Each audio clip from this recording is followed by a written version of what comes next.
မင်္ဂလာပါဗဗန်ပါနော်ဒီနေ့မှာတော့ candlestick pattern အကြောင်းကိုပြောပြပေးပါမယ်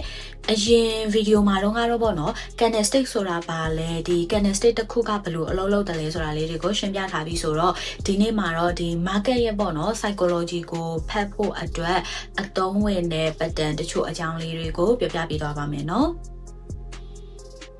candlestick pattern ဆိုတာဒီ market ထဲမှာပေါ့နော် buyer နဲ့ seller မှာဘယ်သူကအားပို့တာနေတယ်လဲဆိုတာကိုကြီးဖို့တစ်ခုလို့ပြောလို့ရပါတယ်အဲ့ဒီမှာတစ်ခုရှိတာကတော့ပေါ့နော်ဒီ candlestick pattern တစ်ခုထဲကိုမြင်လိုက်တာနဲ့ buy ဒါမှမဟုတ်ရင်လည်း sell ပေါ့နော်ချက်ချင်း order ဝင်ရမယ်လို့ဆိုလိုတာမဟုတ်ပဲနဲ့ market direction ကိုခန့်မှန်းနိုင်အောင်လို့ဒီအထောက်အကူပေးတဲ့ signal တစ်ခုသာဖြစ်ပါတယ်နော်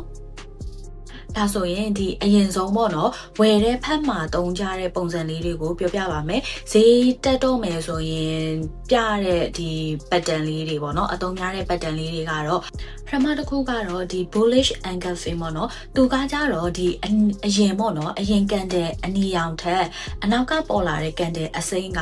ပိုကြီးပြီးတော့မှအရင်အနီရောင်ကန်တဲ့တစ်ခုလုံးကိုပေါ့နော်ဒီ engulf ပေါ့နော်ဖုံးသွားတဲ့ပုံစံမျိုးပဲဖြစ်ပါတယ်ဒါကိုကြည့်ရင်ဒီအစမှာတော့ပေါ့နော် seller တွေက market ကိုထိန်းထားပေမဲ့နောက်မှာတော့ buyer တွေကအားတာပြီးတော့မှဝင်လာတယ်လို့ပြောလို့ရပါတယ်ဒီ down trend ပေါ့နော်အကျပိုင်း trend ဖြစ်နေတဲ့အဆုံးမှပေါ်လာတယ်ဆိုရင်တော့ဒါကဒီဈေးပြန်တက်နိုင်တဲ့အလားအလာရှိတယ်လို့ဘယ်လိုယူဆလို့ရပါတယ်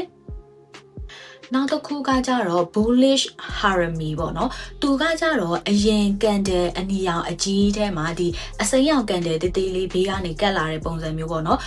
seller တွေကအင်အားနဲ့အနှဲငယ်ပေါ့နော်ရော့နေလာပြီးတော့မှဒီ buyer တွေစပြီးတော့မှဝင်လာတယ်ဆိုတဲ့သဘောပဲဖြစ်ပါတယ်သူကကြတော့ဒီ bullish engulfing လောက်တော့ဒီအားမကောင်းတဲ့အတွက်ပေါ့နော်ဒီကန်တဲ့တစ်ခုထဲနဲ့ပဲဘိုင်လုပ်ပြီးတော့ဘိုင်ဝင်လာမျိုးထက်ပေါ့နော်တခြားကန်တဲ့တစ်ခုလောက်ကိုစောင့်ကြည့်ပြီးတော့မှဈေးတက်လာနိုင်မလားဆိုတာကိုတော့ဆုံးဖြတ်တဲ့နေပေါ့နော်နောက်တစ်ခုကကြတော့ဒီ hammer ပေါ့နော်သူကတူပုံစံမျိုးလေးပေါ့နော်ဒီ down trend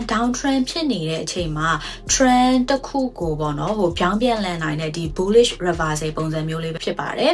ဒီ seller တွေကပေါ့နော်ဟိုဈေးကိုကြားအောင်ဆွဲချခဲ့ပေမဲ့ဝယ်တဲ့သူတွေကအားကောင်းနဲ့ပြန်ပြီးတော့မှဆွဲတင်ခဲ့တာဖြစ်လို့ပေါ့နော်ဒီအမြင့်ရှိလေးဖြစ်သွားတာပါဒါကြောင့်မို့လို့ဒီ down trend အားနေပြီးတော့မှ up trend ပေါ့နော်ဒီအတက်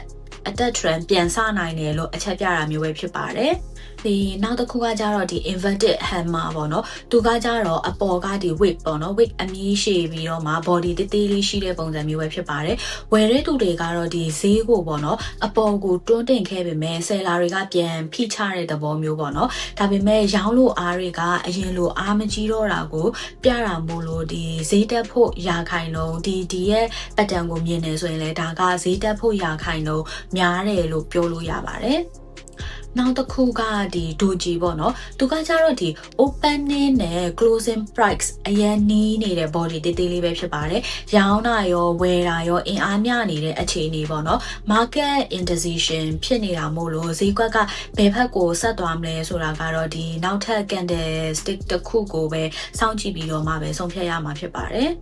ဒါဆိုရင်ဆက်ပြီးတော့မှဒီရောင်းတဲ့ဖက်မှာပေါ့နော်အသုံးများတာလေးတွေကိုဗန်ဆက်ပြီးပြပြပေးပါမယ်နော်သူကတော့ဒီ bearish engulfing ပေါ့နော်အရင်ကန်တဲ့အစိမ်းကိုဒီအနောက်ကကန်တဲ့အနီရောင်ပေါ့နော်ကန်တဲ့အနီရောင်ကဒီဖုံးသွားတဲ့ပုံစံမျိုးပဲဖြစ်ပါတယ်ဝယ်တဲ့သူတွေထက်ရောင်းတဲ့သူတွေက market ကိုပြန်ပြီးတော့မှ control လုပ်လာတယ်ဆိုတဲ့သဘောပေါ့နော် up trend ရဲ့အဆုံးမှာဒီ resistance နားလေးမှာတွေ့ရဆိုရင် price ပြန်ကျနိုင်တယ်ဆိုတဲ့ signal အနေနဲ့အသုံးပြုကြပါတယ်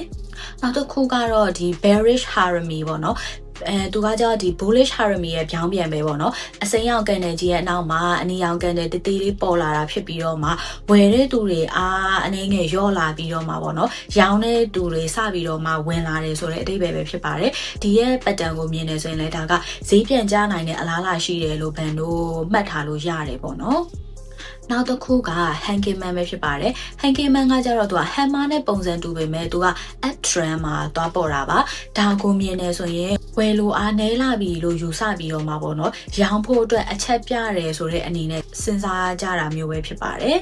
ဒီနောက်ဆုံးတစ်ခုကတော့ဒီ shooting star ပေါ့နော်အပေါ်ကဒီ wig ပေါ့နော် wig ကအရန်ကိုရှည်ပြီးတော့မှ body တေးသေးလေးပုံစံမျိုးပဲဖြစ်ပါတယ်ဝယ်တဲ့သူတွေကသူတို့ကဒီဈေးကိုပေါ့နော်တင်နိုင်ပင်မဲ့ရောင်းတဲ့သူတွေကလည်းအားပြင်းပြင်းနဲ့ပြန်ပြီးတော့မှဖိချတဲ့သဘောမျိုးပဲဖြစ်ပါတယ် up trend ရဲ့အဆုံးမှာပေါ့နော်ဒီ attack trend ရဲ့အဆုံးမှာပေါ်လာတယ်ဆိုရင်ဒါကဈေးပြန်ကျနိုင်တဲ့ရာခိုင်နှုန်းတော်တော်များတယ်လို့ပြောလို့ရတယ်ပေါ့နော်ဒါဆိုရင်တော့ဘန်တို့ဒီ candlestick pattern တွေကတော့ပေါ့နော်အများကြီးပဲရှိပါသေးတယ်တကယ်ဒီ professional တွေတုံးတဲ့ pattern တွေဆိုလည်းအများကြီးရှိတယ်ပေါ့နော်ဘန်ခုပြောပြတာတွေကတော့ဒီအခြေခံသဘောတရားလောက်ကိုပေါ့နော်တည်ထားတဲ့ပုံစံလေးတွေပဲဖြစ်ပါတယ်ဘလောက်ပဲဒီ pattern ကောင်းကောင်းပေါ့နော် time frame ကို time frame လည်းလိုအပ်တယ်ပေါ့နော် daily ဒါမှမဟုတ်ရင်လည်း4 hour ဆိုရင်တော့ပို့ပြီးတော့ခိုင်မာတယ်လို့ပြောလို့ရတယ်ပေါ့နော် trading တွေလုပ်တဲ့အချိန်မှာဆိုရင်လည်းဒီ pattern တစ်ခုတည်းကိုပဲကြည့်ပြီးတော့မှချက်ချင်း order ဖွင့်ရမှာဆုံးဖြတ်ရတာမျိုးမလုပ်ပဲနဲ့ပေါ့နော်တခြား technique အချက်လက်တွေနဲ့ပေါင်းစပ်ပြီးတော့မှဒါဒီ candlestick ကြည့်တာကလည်း signal တစ်ခုအနေနဲ့လာပေါ့နော်အသုံးပြုဖို့ထပ်ပြီးတော့မှအကြံပေးချင်ပါတယ်နော်ဒါဆိုရင်ဒီဗီဒီယိုလေးနဲ့ပတ်သက်ပြီးတော့မှအကြံပေးချင်တာဆွေးနွေးချင်တာလေးတွေရှိရဆိုရင်လည်း comment လေးမှာရေးပေးခဲ့ပါအောင်เนาะ